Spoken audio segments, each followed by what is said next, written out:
go also to your next to your questions, will you please introduce yourself? I have introduced myself to the judges, but I'm going to repeat it now for the benefit of the audience. I love reading books. At the moment, I'm reading the famous and international bestseller Falling Leaves, which is by Adeline Yenma. And Adeline Yenma is a famous writer. She is also considered the Chinese Cinderella. And I have also read Twilight by Stephanie Meyer. And the book critic said that Twilight can surpass the very famous Harry Potter series in terms of sales.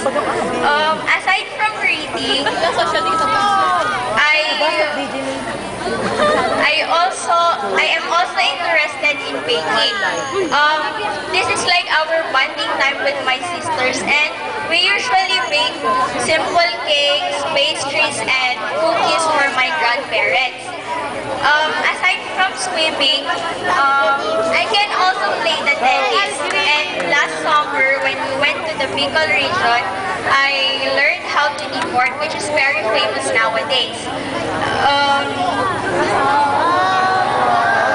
I think that should be all.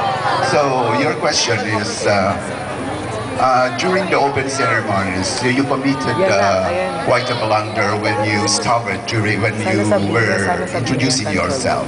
Can you relate this incident to us? Because the other candidates told me that you were crying at the lobby after the opening ceremonies. It was my first time to introduce myself in public, and I was very nervous back then.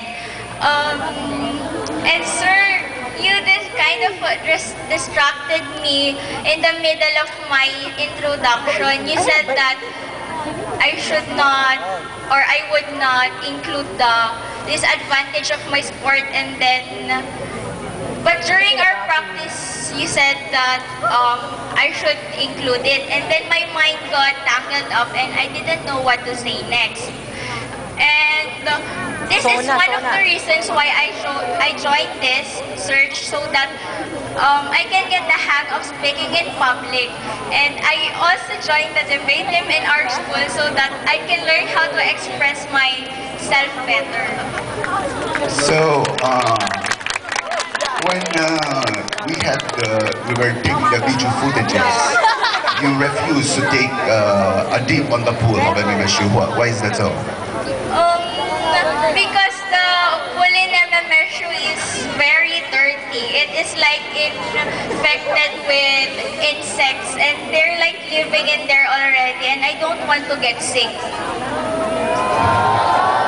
So, your question is, are electronic gadgets like PSPs, iPads, laptops necessary in the life of the student?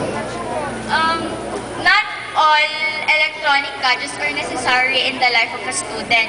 For me, the laptop is one of the most important because I use the laptop in my homeworks, projects, researches, and it is also a form of entertainment. And when you're connected to the internet, you can communicate with your loved ones who are far away.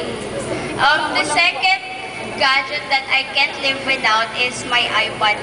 It contains all of my favorite songs from my favorite boy bands to my favorite singers, and in some iPods, you can also download movies. So it's very handy. I think that will be all. So we call on candidate number 5.